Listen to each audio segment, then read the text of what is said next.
Hello and welcome to Talkin Latin America. I'm Cao Chufeng with the China-LAC Forum just around the corner here in Beijing. Today we are going to dive into a topic that's a little bit more personal, the China stories of young people from Latin America. And joining me in the studio here, we have two amazing guests from Latin American countries. First of all, we have from Mexico, Albert Montufa, Yes. who works as a global business development manager here in China.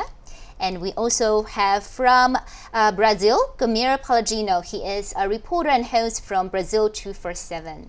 Welcome, gentlemen. Thank you for having us. It's a pleasure to be here. Yeah. I know both of you are currently living in China. Albert, more than 7 years already. Yes, already more than 7 years. Yeah. And Palagino, about less than 1 year, Yes. right? Let's go back to the beginning. What made you decide to come to China in the first place? Well, from my point of view, what made me come to China was media cooperation, because the Chinese government has a very interesting project that it invites people, journalists from all over the world to be here in China to spend a few months here. And I did it last year. They invited me to be here again this year. And my media is a very strong partners with the Chinese embassy in Brazil. They did the invitation and I didn't spend 1 second thinking of it. I was just like, yeah, I will totally do it. And then I came here to China and I'm amazed by it. Yeah, Albert? I think for me it was more like a business decision. At that time, the first time I came to China, many Chinese companies were expanding overseas. And I found that very interesting, so I came here to understand that, to study it, yes. Once you've arrived in China, was China like what you've imagined back home?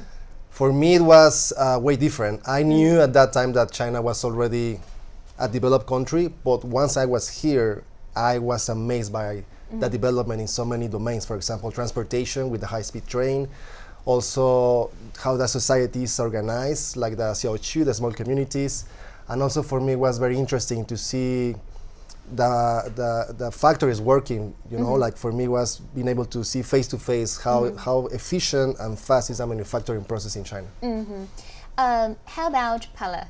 Okay. Was China different? I think it's very interesting to hear his answer, because he came here 7 years ago, and I think the image that China had in our countries was different than the image that I've already had like last year. Oh. For example, I've already known that China was very modern, very developed, but I did not know about other aspects of China. For example, when I came here, I realized that it's super safe to walk in the streets, and that's a very common thing for everyone that comes here to say. For example, my journalist colleagues that are here with me in my program, they also are amazed by it. Like, we can go out at night to work or to go to restaurants, meeting at different places, and we don't have any concerns. We can just walk freely in the streets. And also the food was a very important thing when we were in our countries. Everyone was a bit afraid if we could survive here in China with the different food. We didn't know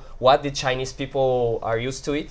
So it's very different from what we thought. Chinese food is excellent. The restaurants are very cheap. The price is so good. And it's also a bit similar to what we eat in our countries. Like, we can eat rice, we can eat soup, we can eat noodles, meat and chicken and pork. There's everything here. You can't just summarize Chinese food in one kind of food, because every province has its own food. Do you love Chinese food now? Yeah, I do. Just today I was having chow fun for lunch. I bought it online. Actually, I did a takeaway order, and it's so convenient and so good. That's good to hear. Albert, you've been here more than 7 years. Do you think China has changed anyway in your eyes? It has, yes, of course. Like, it has changed in so many ways. Like, for me, I think like the life has been more convenient. Oh, yeah. You know, like even though the first time I arrived, it was already convenient. Now it's even more convenient. You know, like I would say, like the Chinese government is very worried about making the people's daily life more convenient, and everything is easy to buy. You know, you have the e-commerce platforms, you can buy anything. You have like the Waimai, you can buy any kind of food, as you were mentioning. You can travel anywhere. You know, as I was mentioning, transportation lines, routes, they're super efficient, convenient. Yeah. Yeah, I can totally relate to that. Why my food delivery? Yes. I can't live without food delivery because I often don't cook. Do you cook? Do you guys cook? I cook. Okay, then food delivery isn't that important for you then. No, but it is. I mean, it's one small part of our life, but it's so convenient because in Mexico you have, of course, food delivery, but it's not as efficient as in China. You're right. Yeah, you can have food within 30 minutes. Yes, or even 1 minute sometimes, you know. And also super cheap.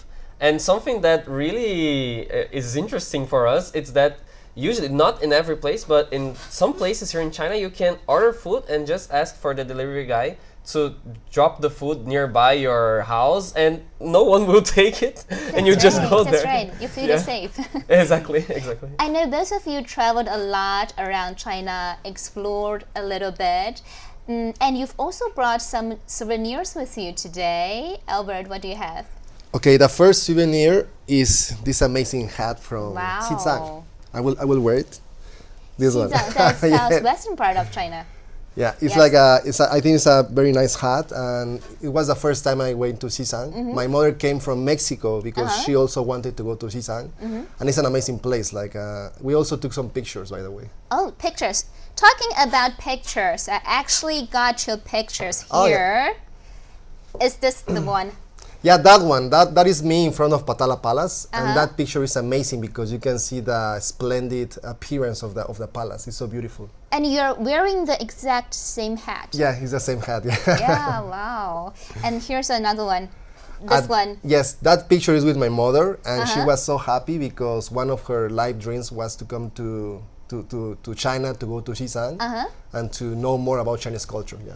Wow. So she flew all the way from Mexico. Yes, it's a 17 hours flight. It's 17 hours flight. Yes. Just to visit Xizang. Just to visit Xizang. And also to take a look at you. I think maybe it was more important to visit Xizang. Yeah. Okay, I understand that. And Pala, what do you have for us? Yes, I actually have lots of souvenirs because everywhere I go in China, I like to buy different souvenirs, and I already bought last year, and some of them are in Brazil, but this one, for example, is a bag, a panda bag that I bought in Chengdu, because Chengdu is the land of the pandas, and they are playing mahjong. Oh, so cute. This one is so cute. I want to steal that. Yeah, a very traditional game. And I learned with the Chengdu friend that the pandas have to stick these papers in their heads when they lose a round of cards. That Chinese people do this when they're playing card games or mahjong. So all 4 of these pandas have lost at least once. Exactly. It's a very balanced game. And also in Chengdu, I bought this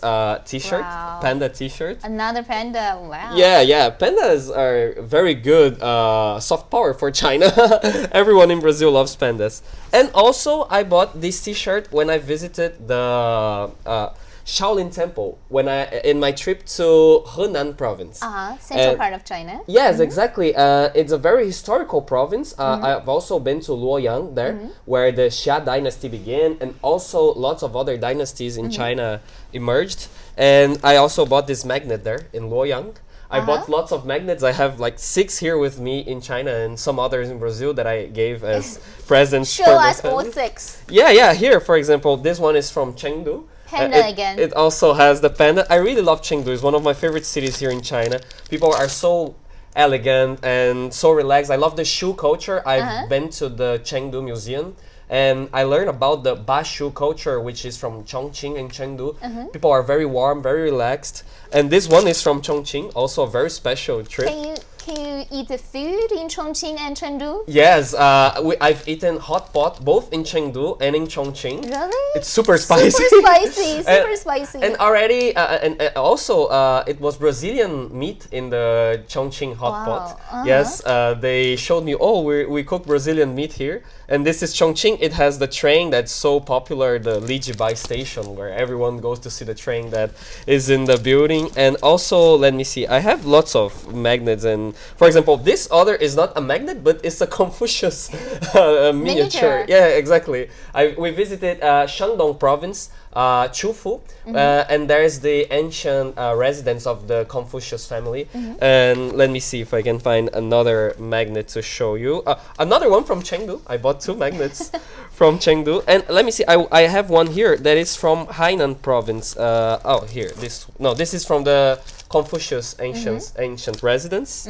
And this one is from Hainan province. That was a very special trip because I before going to Hainan, I did not know the existence of Hainan province and also the importance that Chinese government is now putting to Hainan province to develop a free trade port zone there. That's right. And it has beach. So it's a very good tropical place. Yeah, province. tropical province. The food there is awesome. Wenchang chicken, so popular here in China, is awesome. So I really wanted to buy a Hainan magnet to have that memory of that trip.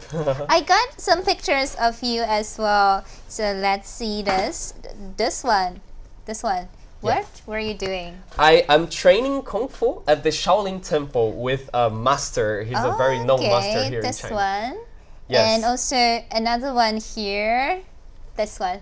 Yes, it's in the same place. They gave us the freedom after the practice to try to use the weapons and that's a big knife. yes, exactly. Sword, but right? it's not an actual sword. It's just for figuration. But it was very funny because they invited our group to do like a 20-minute exercise and learn the basic movements of Kung Fu and also learning a bit of the history and the tradition that's behind it. And it's so important. Kung Fu is not just for fight, but it's also a philosophy. It's also a way for you to connect with your own self. So it was a very special moment in China to visit that temple, which is known worldwide. Did you find Chinese Kung Fu hard? Yes, for everyone, we had just the super basic movements, and everyone was, no, we can't. You have really to practice. But 20 minutes makes everything more fun. If you have to learn for 20 years, then that's another story. Exactly. And now it's my turn, because I've also brought something from your home countries. Now these are Mexican those are aguacates. Avocado, yes. Yeah. And these ones are Brazilian nuts from Brazil. Whoa. Try some. Let me see. Okay. Do you want to try some? Yes, as well? of course. Yeah, I'm gonna try one as well. That's so cool. Very nice. I have to admit, this is the first time I've ever tried Brazilian nuts. I've never tried it before. It tastes a little like peanuts, right? Yes, exactly. Do they taste just the way they do back home? Yes. There's no much difference from the one that I used to eat in Brazil. And it's so good, so light. And also, I imagine very nutritious, right? Yeah, this was imported from Brazil.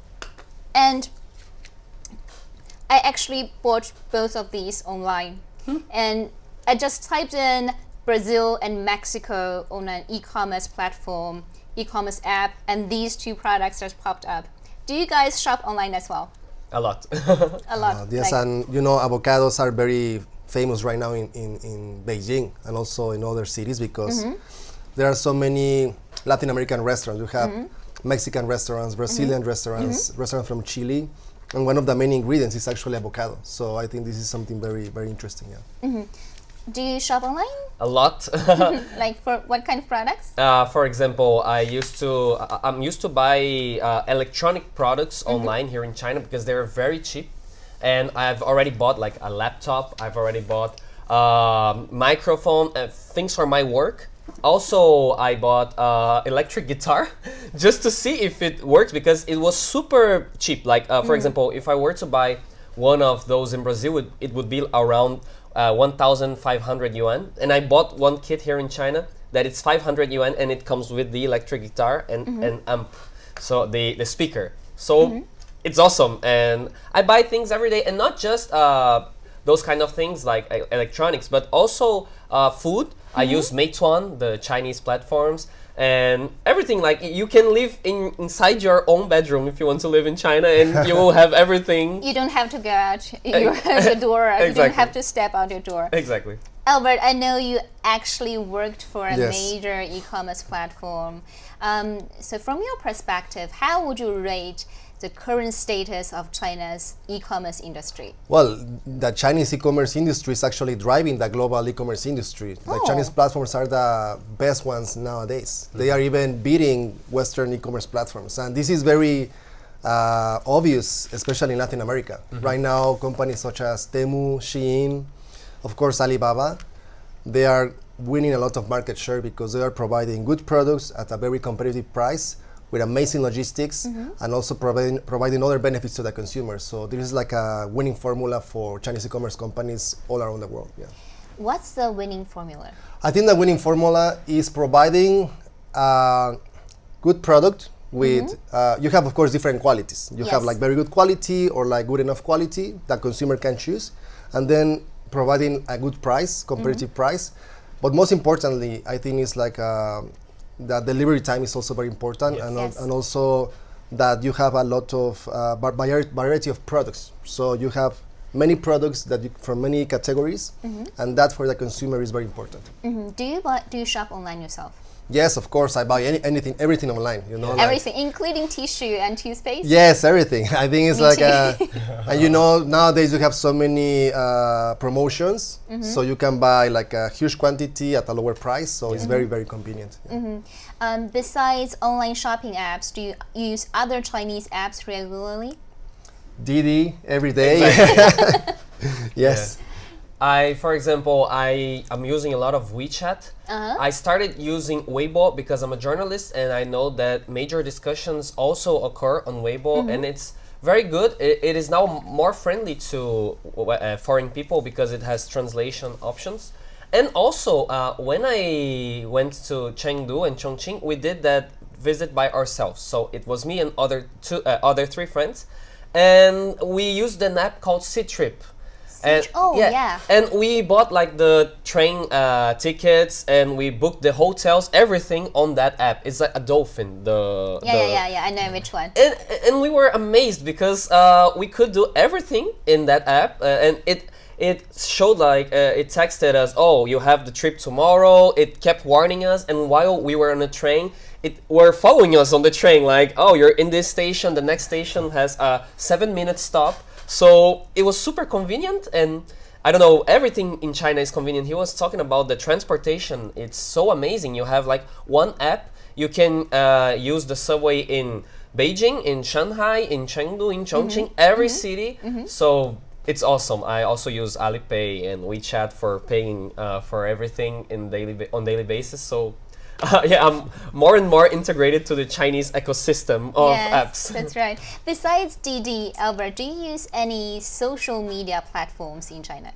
I use normally Xiaohongshu or Oh, I'm a Douyin. big fan. Yes, I think it's not only for social, activities. Also could be also like a news platform, right? Yes. So you can be updated regarding many things, not only in China but overseas. So there are like two good platforms to use every day. Yeah. Before you two arrived in China, did you use any Chinese apps? Yes, in Brazil, everyone is fascinated by TikTok and also Kuaishou. It's very funny because Chinese people are always surprised when I say that, but Kuaishou is a very huge trend in Brazil. Lots of people use it. Lots of people like to do comedy sketches and also those web dramas, those short video web dramas. Oh, yeah. They're popular in Brazil. Yes. And it's funny. Do they have the similar kind of storylines? Because in China, these web dramas normally are modern fairy tale stories. Yes. How a rich man fell in love with Exactly. a beautiful woman, and especially female netizens, they're obsessed with these kind of dramas. Yes. So in your home countries, do they watch these kind of short dramas as well?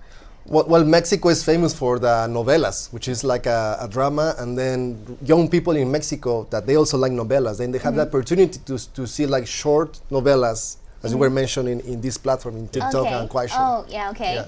And in Brazil? Yes, just the same. Actually, the Mexican novelas are super famous in Brazil as well. And the new web dramas that are on those platforms like TikTok and Kuaishou are very similar. It's also, as you mentioned, like romantic stories and I don't know, also a bit adapted to our realities, but the essence is kind of just the same. I've seen a few here in Chinese apps, and it's very similar. I'm surprised how similar are those. That is actually another winning formula for Chinese business, is using Chinese business model but localizing the Yes. content. So you are using content that is attractive for Mexican consumers, Brazilian consumers, but you are using a Chinese way of communicating, right? Yes. So this is something new, so it's very attractive. When you say that, you mean in e-commerce business, Chinese companies are doing the same as well? Yes. Localizing. So I can give you like 3 examples. You have e-commerce, you have Temu and Shein. They are implementing a new business model in e-commerce, and actually getting market share from other big companies such as Amazon. Then you have in social media, as he was mentioning, like TikTok, Kwai, implementing a new business model and also attracting many consumers. And this is happening in so many industries. So China is, based on my experience, creating new ways of doing things, which are actually working very, very, very well. So the essence is still the same then, I think, like, the Like business model is the same, but we can, make some small changes based on different culture. I would say like the business model is different, but the target market is the same, and you are just localizing the content. Yes. Yeah. So it's like a new way of doing things. So for the dramas, were they played by Brazilians? Yes. Okay. Yes, it's everything made by Brazilians. The script, the acting, and the stories are just the same. Like they use dramatic songs, and it's kind of I don't know, old-fashioned, but it also works a lot, and it's. I think it's very funny personally. And it was very surprising to me because I did not know that Chinese people were also into that. But when I take subways, I see lots of Chinese people on TikTok, on Douyin here, and they're seeing the exact same stuff that we see in Brazil. And I was like, oh, people are just the same everywhere. Yeah, that's right. But back home, do they watch any short videos that's made by Chinese bloggers or etc. Chinese content videos? I think like in Mexico, because Mexican consumers are also getting more in touch with Chinese companies and platforms. They are actually, yes, like more and more people are interested. For example, you know that maybe 2-3 months ago, many people went to Xiaohongshu platform. That's and right. then you have so many Western influencers getting in contact with people from China, exchanging the culture, So that's a very, very nice thing, yeah. So do you guys use Red Note as well? Not that much. Sometimes I use it, yes. Really? Really? It's actually mainly they target females, right? Yeah. I still haven't downloaded it, but all of my friends here that live in China for some time, they always use Xiaohongshu for everything. So, we're visiting Chengdu. What can we do today? Oh, there's going to be an art exhibition. How did you know that? Oh, on Xiaohongshu. So they always use it for recommendations of products, of places, of exhibitions. It's very convenient. I will download it. Do you think, with the gaining popularity of Chinese apps and contents in Latin American countries, we can attract more Latin American travelers to China? Yes, I mean, I can give you an example. Didi is even, in some Latin American countries, Didi is more important than Uber. Oh. So, and Didi is one of the largest employers in Latin America because they employ so many people locally, so many drivers. Not only for the car, also like delivery food. So people are getting, as I was mentioning, people like Chinese apps. Yeah. Okay. But they like Chinese apps, they like some of the Chinese contents, I mean, short videos, etc. Do you think, in a way, after they watched it, they used it, they will come to China, maybe, doing some China travel and experience China themselves? I totally think so. I think actually that's a very underrated way that, I don't know, everyone was treating China in past years, like decades, because we weren't familiar with Chinese culture. And right now with the internet and social media apps, everyone gets to see like Chinese content creators. They are doing short videos, funny short videos, and also showing the modern cities. Because when you thought of China in a few years back in time, you would only think of Shanghai and Beijing. But right now, other cities like Chongqing are trending, Shenzhen are trending, and also Chengdu right now, people in Western countries. You're a Chengdu lover. Yeah, I'm Chengdu lover, but it's I think this is something amazing about China. Lots of unknown cities to us are huge, are beautiful, like Xi'an. It's an amazing city. So I think that's a bridge that is being built that it surely will attract more people here. To when people see the creation, that content being created in Chinese cities and about Chinese curiosities and Chinese history, they will have the interest to come here because, well, why wouldn't I want to visit a city where a train goes through a building? Like, I would totally want to go there. And also adding to that, each region and province in China has a different culture, right? Yes, that's right. Yes, that's right. So the next question is, because each region has its own vibe, which are your favorite cities and what local culture impressed you the most? I think for me was Zhejiang. Zhejiang, why? Zhejiang province is very interesting because you have many Zhejiang province. I mean, Zhejiang people, they're super business mind. So any meeting and every conversation will be related to business. Yes. And I found that very attractive because the place where I come from in Mexico is called Veracruz. All the people are also very business mind. So I see like a very big similarity with them. And also Zhejiang province, you know, you have Yiwu, you have Lishui, there are all other small cities, and then you can meet directly with the bosses from the factories. They invite you to have tea, they invite you to have lunch, and then at the same time you are building a friendship, you're also talking about business. And I think that is a great way of understanding a different culture and understanding a different country, yes. You said people in your hometown are business-minded as well, and people in Zhejiang are business-minded as well. Do they do business in the same way? We actually do business in the same way. Really? In the sense that we like to first meet the person. In Mexico, we don't have tea. We will have a coffee. But in Zhejiang province, you have tea. But you will invite them to your office to meet your team. And I think that's the ways that is the same. But of course, the culture is different. Yes. Yeah. How about you? Well, favorite cities, I think favorite local culture. It's no surprise at all that I am in love with the Chengdu culture. Not just the Chengdu culture. I think the southern part of China is awesome. I visited in the southern part, Guangdong province, also Hainan province. But I really loved visiting that region that is Chengdu and Chongqing. I know that Chongqing was once part of Sichuan province, but now it's autonomous municipality.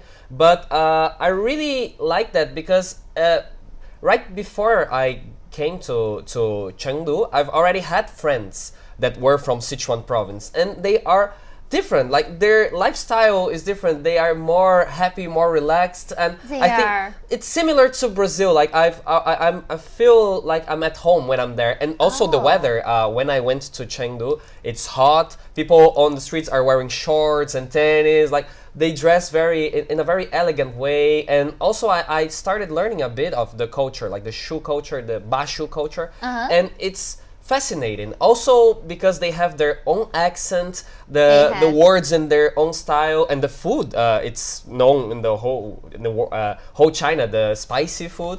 I don't know. It's so authentic. It's like They have their own personality. That is. I really like that. Did you learn how to play mahjong a little bit? No, they try to teach me, but it's so difficult. It is difficult. I don't know how to play mahjong as well. Do you know? I know a little bit, yes. Really? Is it because you are a businessman? Yeah, it makes sense. I think so, yeah. It has that mathematics brain. That's right. But going to that point, like he just mentioned, like if you want to have a relaxed lifestyle, Chengdu. If you want to have like a business-oriented lifestyle, Zhejiang. If you want to have like a more international, Shanghai. So there are so many lifestyles you can live in China. That's right. China is very diverse. Exactly. One final question.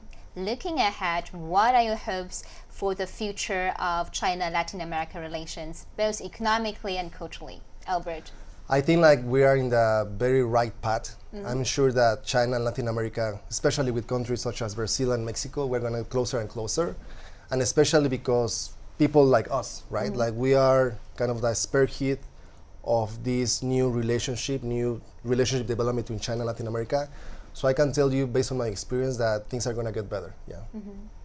Pala? I 100% agree. I think this next event that's going to happen, the China-LAC summit, is also going to be very important because lots of presidents from Latin America regions will be here. And to me, I've already noticed that interest about China is growing a lot in my country, in Brazil, and I think in Mexico as well, other Latin American countries, because before we only knew what the big media wanted us to know about China, but now with internet and with people like journalists coming here to show how it is to actually live in China, and as I said, how safe is here, and also how many beautiful cities, as he mentioned, is every province has its own history, its own food, its own personality. So it's fascinating, and I really think people are looking at China with different eyes, than before. And I only see that growing in the future because China is also opening up to the world with the visa policies and That's stuff. right. So that's That's very right. important. Thank you so much for sharing your stories, your hopes, and your memories. Thank you so much for being here. Thank you. And thank you so much for watching Talking Latin America. See you next time.